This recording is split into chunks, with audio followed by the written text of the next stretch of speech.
senhores, vamos dar continuidade à nossa aula de história de hoje falando do Brasil republicano. Estamos falando do Brasil imperialista, né, do primeiro império, do segundo império, e aí falamos da queda do segundo império na aula anterior, e agora, com a queda do segundo império, surgiu o Brasil republicano. Vamos falar do Brasil republicano, ok? Vamos comigo, aprender mais um pouco de história.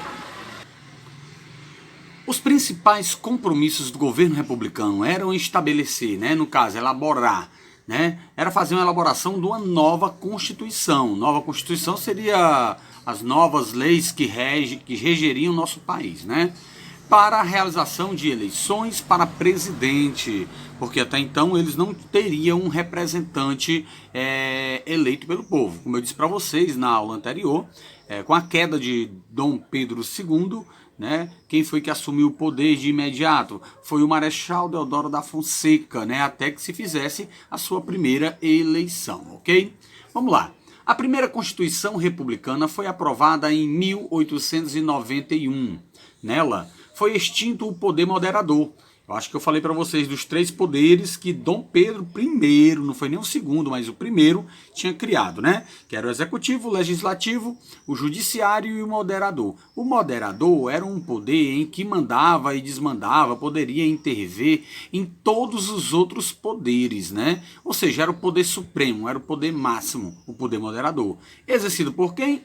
Claro, nada mais, nada menos do que Dom Pedro I e, sucessivamente, Dom Pedro II.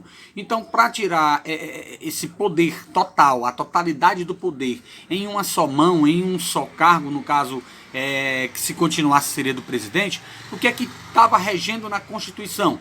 A tirada do poder moderador, certo? Ficaria apenas o poder executivo, legislativo e o judiciário, certo? O presidente da República deveria ser eleito pelo voto direto, porém apenas homens alfabetizados maiores de 21 anos poderiam votar naquela época. Hoje não, O voto está aberto e é obrigatório, mas antigamente, pessoal, o voto era mais restrito. Teve uma época que só os homens bons poderiam se candidatar. Homens bons eram homens que tinham grandes poderes, bons de dinheiro, para ser mais sincero dizer. Homens bons queria dizer bons de dinheiro, tá? Então só eles poderiam se candidatar, poderiam votar e escolher. Depois foi mais ampliando mais, Então, mas aí nesse período, infelizmente, somente pessoas, alfabetizadas, que não eram tantos aqui no Brasil, que é um país colonial, saindo de um país colonial, no caso, de muitos escravos, não tinha tanta pessoas letradas, no caso, estudadas, Então, pessoas maiores de 21 anos e também que sabiam ler, era que poderiam estar participando desse tipo de votação para a escolha do presidente.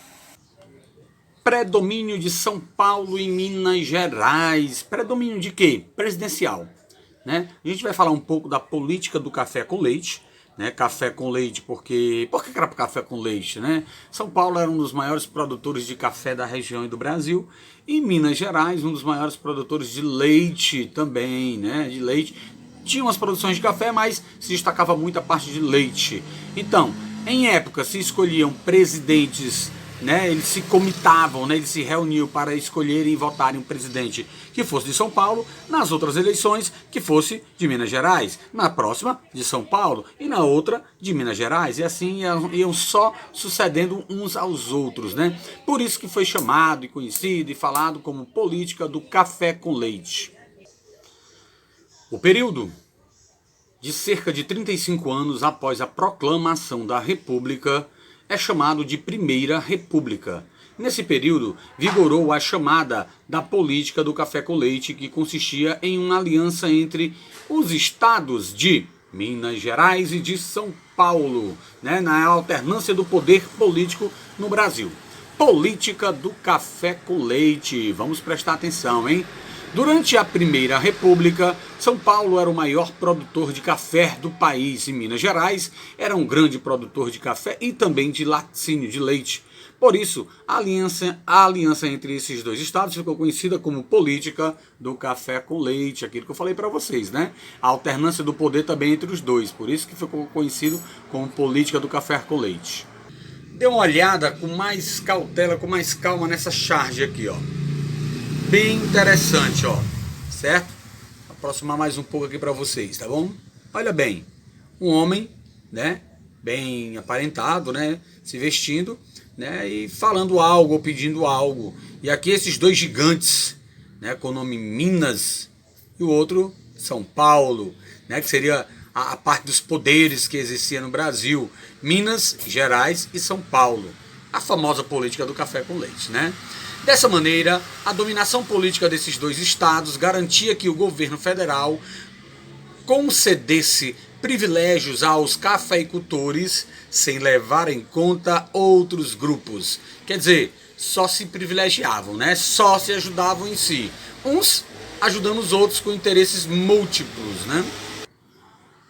O poder dos coronéis.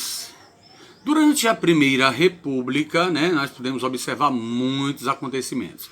Os grandes proprietários rurais, também conhecidos como coronéis, exerciam um forte domínio sobre a política local. Os coronéis controlavam a população principalmente por meio da violência e de troca de favores, mas a violência também. Eles mantinham a sua disposição à sua disposição muitos homens armados, né, os chamados famosos e conhecidos como jagunços, capatazes, né, dos coronéis, os capanga, né, propriamente dito, eram os jagunços. Esses jagunços perseguiam e intimidavam quem não acatasse as ordens dos coronéis, ou seja, a ordem do coronel era para ser cumprida de qualquer forma. Do contrário, essas pessoas que não cumprissem eram reprimidas pelos jagunços e às vezes chegavam até a morrer, a serem assassinados, né, por não cumprirem ou fazerem algo a desgosto desses coronéis. Infelizmente assim funcionava, né? Além disso, os coronéis faziam favores às pessoas mais pobres e também as ameaçavam para conseguir a sua obediência, ou seja, ele era um toma lá da cá, ele fazia favores, né? Às vezes mandava construir uma estrada, colocar uma água, fazer uma coisa ou outra, um chafariz, mas aquelas pessoas ficavam em seu poder e ficavam para fazer tudo o que ele comandava, tudo o que ele queria, né? Era assim que funcionavam as coisas.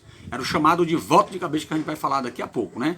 Comentando mais sobre os coronéis, como eu disse, eram pessoas que, com violência, né, faziam com que as pessoas o obedecessem. E isso para os políticos era uma boa, porque o político sabia que podia contar com aquele coronel e contando com aquele coronel ele tinha votos, né? Claro que os coronéis também não faziam isso de graça, né? Os políticos tinham que exercer grandes favores que privilegiassem a fazenda do coronel, coisas que privilegiassem a parte financeira do coronel, né? Em termos de produtos, de comércio, de venda, ou de fazendas, essas coisas todas assim. O político ajeitava isso para o coronel se beneficiava com isso, e com esse poder, o coronel também ajudava, às vezes, algumas pessoas pobres com alguns pequenos favores e em troca exigia, né, aquele voto, exigia aqueles favores de volta. E se a pessoa se recusasse, já viu o que acontecia. Era o tal do voto de cabresto. Voto de cabresto? Mas por que cabresto? O que é cabresto? Cabresto, gente, é uma espécie de couro, um artefato de couro com parte de ferro, que é colocado, tá aqui um exemplo, né, ó, tá aqui é o cabresto, ó, certo? É colocado no animal, aqui o cabresto, como vocês estão vendo aqui, é colocado no animal para quê? Para que o animal obedeça a você, para que o animal seja guiado, que você guie o animal para onde você quiser, né? Esse é o cabresto. Vamos falar um pouco sobre o voto de cabresto. Voto de cabresto. Com o objetivo de se manter no poder, os políticos da Primeira República faziam aliança com os coronéis, né? Aquilo que eu falei para vocês anteriormente, lembra das alianças com os coronéis? Né? Uma mão lavando a outra. Nesse período, o povo no Brasil não era, aliás, o voto no Brasil não era secreto. Em razão disso, os eleitores geralmente sofriam pressões para votar nos candidatos indicados pelos coronéis, ou seja, não tinha nem como enganar os coronéis em dizer que ia votar e depois não votasse, né? Porque o coronel ficava sabendo. E aí a pessoa sofria graves consequências, né? Não dava nem para enganar, porque nessa época o voto não era secreto e via na hora, sabia na hora. Esse tipo de prática ficou conhecido como voto de cabresto. Por que voto de cabresto? Vamos olhar aqui essa cena, pessoal, que ela é muito muito legal, muito hilária. Olha só. As próximas eleições de Cabresto, ou seja, o pessoal fala, mas até hoje, pessoal, até hoje existe ainda, certo? Essa demanda de coronéis, o coronelismo, né? Em algumas capitais, algumas cidades, não capitais em si, mas em algumas cidades do interior, ainda existe ainda, né, aquele coronel, a pessoa respeitada, aquela figura do coronel, respeitada e temida, né, que ainda gera favores para algumas pessoas e que essas pessoas, né, depois são cobradas para votar em determinados candidatos, né? Pessoas que o coronel ajudava de uma forma ou de outra, né? E esses coronéis ainda têm esse prestígio em algumas pessoas para indicar, né? Não vou dizer obrigar, mas é praticamente isso, para obrigar, mas indicar o candidato que ele está apoiando para que a pessoa vá apoiar também e votar naquela própria pessoa. Aqui você está vendo aqui, né, a urna, né, a pessoa responsável pela urna. Aqui, né, lá vem o coronel e aqui trazendo quem? O eleitor. Ele está com o Cabresto, é o voto de Cabresto. Ou seja, ele aqui vai votar em quem ele mandar. Ainda existe muito isso hoje, né? Pessoas que são dominadas por um motivo ou outro, né? E devem muitos favores a fulano, a ciclano ou a beltrano, e por isso eles votam no candidato em que se escolhe. Tinha até uma propaganda muito engraçada, pessoal, que eu ia falar para vocês, sobre voto. Né, que o cara tá lá no alpendre dele, o coronel, aquele chapéu, aquela bengala, né? E aí tem uma fila de pessoas, né? E aí a fila de pessoas lá para se consultar com o coronel para saber em quem vai votar, né? Aí o coronel pegando o título de eleitor, porque assim se votava naquela época com o título de eleitor, certo? E o coronel pegando o título de eleitor. Aí tem um deles que diz: coronel, mas me desculpe a pergunta, né? Um deles fala para o coronel. Aí o coronel: diga, pode falar. Aí ele pergunta: mas coronel, em quem mesmo a gente vai votar? Olha só, hein? Aí o coronel: tá besta, caba. Tá pensando o quê? Você não sabe que o voto é secreto? É uma charge, né? O voto é secreto, entre aspas, porque o coronel sabia muito bem em quem ele iria votar pelos seus eleitores, né? Com seus títulos de eleitores. E aí, pessoal, essa dica fica até pra gente mesmo, pra gente refletir um pouco, porque mês que vem já tem eleições, tá? A gente está aqui nessas campanhas de eleições, mês que vem está tendo eleições para vereador e para prefeito. Então, observem em quem vocês vão votar, conheçam as pessoas, né? Vejam o que ela já fez de bom para a população local, o que ela já fez de bom não para si, mas para a população, né? Estudem. Investiguem a vida política dessa pessoa que você pretende votar para que o seu voto não seja jogado fora, tá bom? E aí fica a dica, um abraço para todos, até a nossa próxima aula de história.